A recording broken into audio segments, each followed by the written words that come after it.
가족 간에 돈 주고받을 때 이거 해놓지 않으시면 증여세 폭탄 맞을 수 있습니다. 조심하세요.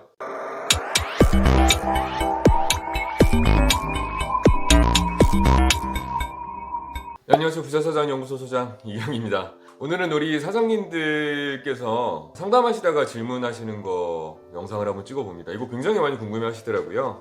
우리 아들이 이번에 결혼을 하는데 전세자금 정도는 내가 마련을 해줘야 되지 않겠느냐.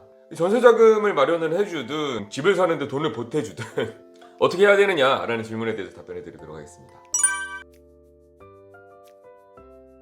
자, 일단 기본적으로 증여세를 피하시려면 차용증을 쓰셔야 됩니다. 그리고 이자를 납입한 거에 대해서, 이자를 주고받은 거에 대해서 기록을 항상 은행을 통해서 남겨놓으시는 게 기본입니다. 원래 보통 일반인 간의 거래에서는 구두계약만으로도 서로 계약관계가 인정이 돼요. 그런데 부모 자식 간에는 조금 달라요. 왜? 부모 자식이니까 이걸 일반적으로는 줬다고 생각하지 빌려줬다고 생각하지 않는 게 국세청의 입장 아닐까요? 부모 자식이니까. 그리고 지금부터 말씀드린 거를 지키지 않으시면 국세청에 타겟이 될 수 있으니까 주의하시면 좋을 것 같습니다. 첫 번째, 내가 아버지에게 이자를 줘야 되는데 몇 프로 이자로 줘야 될까요? 정답은 4.6%입니다. 4.6%가 법정 이자율이라고 해서 관계인들과의 거래에서는 4.6%를 적용하는 게 일반적입니다. 그래서 부모와 자식 간에도 4.6% 어떻게 되죠? 네, 1억을 빌렸으면 연 460만 원을 12등분해서 월 납입을 하든지 아니면 460만 원 정도를 이자로 납입하는 것들이 안전합니다. 그냥 단순하게 차용증만 써놨다고 해서 인정해주지 않아요. 실제로 돈이 간 흔적이 은행에 남아있어야 됩니다. 그래야지 국세 당국에서는 인정을 해주니까 반드시 어떤 방식이 돼도 좋으니까 기록은 남기세요. 몇 프로? 4.6%. 그런데 요즘에 이 질문이 왜 많이 나오겠어요?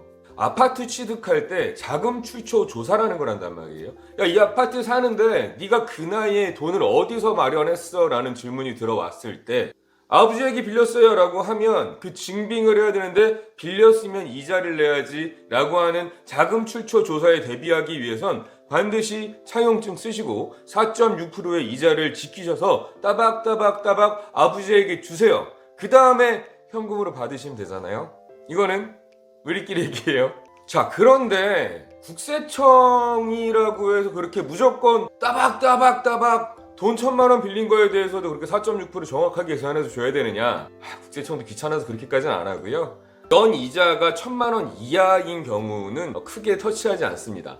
따져보면은 2억 1,000만 원 정도를 빌려주게 되면 연 이자가 1,000만 원 정도가 되거든요. 그러니까 2억 정도까지는 아버지가 자녀가 주택을 구입하는데 주더라도 크게 증여니 아니니 라고 해서 묻지는 않습니다. 다만 2억을 빌려줬다고 하더라도 무한정으로 2억을 그대로 가져가는 건 좋지 않아요. 아무래도 2억을 빌려줬다는 걸 조금씩이라도 상환을 했던 증거를 남기는 게 좋겠죠. 그렇다고 하면 2억을 빌려서 당장은 증여세에 대해서 묻고 들어오진 않겠지만 원금을 상환을 합니다라는 차용증을 만들어 놓고 돈이 생길 때마다 일부씩을 상환을 해놓은 게 앞으로를 위해서 굉장히 좋은 방법이 되실 거예요. 명심하세요.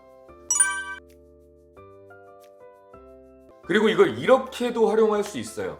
1,000만 원 이하까지는 비과세가 된다고 말씀드렸잖아요. 그러면 3억을 빌리는 걸로 해서 이자율을 1.3%로 차용증에 적어놓으면 어떻게 될까요? 3억 원의 적정이자 4.6%를 내는 것보다 990만 원 정도 덜 내는 거거든요. 그러면 1,000만 원 미만은 비과세니까 3억을 빌리고 1.3%로 내가 이자를 받는 것도 허용이 될 수 있겠네요. 이해가 되세요? 3억 원을 빌렸는데 아까 제가 4.6% 말씀드렸잖아요. 4.6%로 계산을 하면 1,380만 원이에요. 1,380만 원을 제가 아버지에게 이자로 줘야 되는데 뭐라고 했죠? 1,000만 원 이하까지는 비과세로 세금을 물지 않는다고 했잖아요. 그렇다고 하면 1,000만 원보다 조금 더 990만 원 정도를 깎고 나면은 한 380만 원 정도, 390만 원 정도 되겠죠.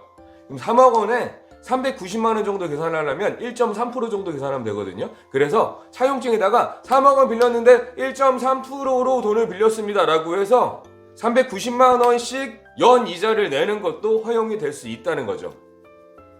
이거 되게 재밌는 사실이니까 이 두 번째 내용은 꼭 생각해 보세요. 자, 세 번째 내용을 말씀드릴게요. 웬만하면 이 차용증은 공증을 받는 걸 추천을 드립니다. 공증이라는 게 뭐예요? 공공의 증명을 받는 거잖아요. 국세청에서는 이 차용증의 여부에 대해서는 그렇게 중요하게 생각을 하지 않아요. 왜 그러겠어요? 차용증은 사실은 제가 오늘 지금 작성해도 되지 않겠어요? 아들아 일려 오렴, 지금 우리가 차용증이라는 게 없으니 오늘 작성을 한 걸로 차용증이 있다고 이야기를 할까 국세청에? 라고 할 수 있기 때문에 이게 있는지 없는지에 대해서 국세청은 그렇게 중요하게 생각하지 않아요. 다만 중요하게 생각하는 게 뭐예요? 그 당시에 차용증이 작성이 됐다는 걸 증명을 하시오라고 하면 난 증명을 해야 되는 거예요. 그 방법이 뭐다? 차용증을 작성하고 그거를 공증을 받는 거예요. 공증은 어디서 받는다? 공증사무실. 법원 앞에 가면 많잖아요. 공증사무실에서 받는 거예요. 비용도 많이 안 듭니다. 공증사무실에서 통해서 받든지 그게 아니라고 하면 우체국 가서 내용증명이라는 걸 보내놓는 거예요. 그렇다고 하면 그 날짜에 내가 이런 종이를 썼습니다라는 거를 꽝 도장을 받을 수 있죠. 그게 이 날짜에 그 행위를 했다는 걸 도장을 받기 때문에 더 단단하게 준비할 수 있는 방법이 될 수 있습니다.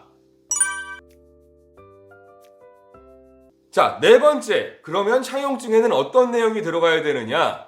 부모 자식 간의 차용증에는 어떤 내용이 들어가야 된다는 거에 대해서 특별히 명기되어 있는 건 없어요. 일반적으로도 그래요. 제가 누군가에게 돈을 빌려줄 때 이 내용에는 어떤 게 꼭 들어가 있어야 됩니다 라고 해서 정해져 있는 건 없어요. 그렇지만 일반적으로 타인과 작성하는 양식과 같은 양식인 게 좋겠죠?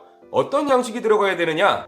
돈 빌려준 사람과 돈을 받는 사람 간의 인적사항, 원금이 얼마인지, 이자가 얼마인지, 이자가 있는지 없는지, 돈을 갚는 변제일이 언제인지, 이자가 지연됐을 때, 이자를 못 냈을 때 이걸 지연 이자는 어떻게 할 건지 등의 내용들은 웬만하면 차용증에 포함되어 있는 것들이 그래도 신빙성이 있을 수 있다 라고 생각하시면 차용증을 어떻게 작성하셔야 되는지도 알 수 있을 것 같습니다. 어떤 양식이 있지 않아요. 그러니까 네이버에서 다운을 받으셔도 되고요. 일반적으로 우리가 수기로 작성을 하셔도 되니까 그렇게 작성하셔서 공증을 받으시거나 내용 증명을 보내보시는 방법을 찾으셔도 좋습니다.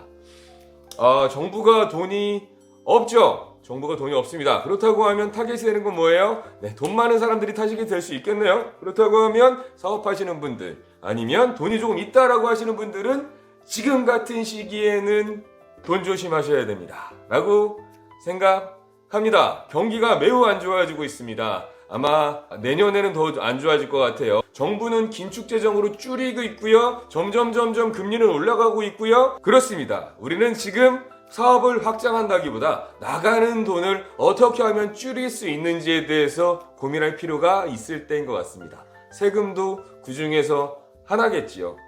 지금 같은 시기에는 고정비를 줄이고 혹시 모를 위험에 대비하는 것이 가장 확실한 버틸 수 있는 방법인 것 같습니다. 우리 사장님들 오늘도 이 영상이 도움되셨으면 좋겠고요. 부자 사장 되시고 재벌로 은퇴하시는 그 순간까지 저희도 응원하도록 하겠습니다.